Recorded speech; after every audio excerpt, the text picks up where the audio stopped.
রাজার ঘরে ছোট রানী এলো পদ্মাবতী।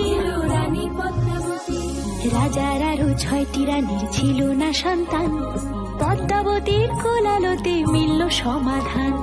বছর যেতে জন্ম নিল 7 ছেলে 1 মেয়ে, হয় খুশির আকাশ হঠাৎ কালো মেঘে গেল ছেয়ে।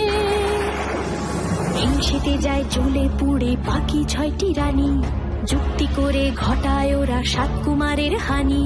সুযোগ মতো 7 ছেলেকে মাটিতে দেয় পুঁতে, বাঁচে একা পারুল ওরা পায় না তাকে ছুতে। ধাইমা বাজায় সেই মেয়েকে বড় করে তোলে, 7 ভাইকে পায় যে পারুল 7টে চাপা ফুলে। এত কিছুর পরেও রাজার বিপদ যে কাটে না, সূর্য নগরে সুখের সূর্য আর ওঠে না।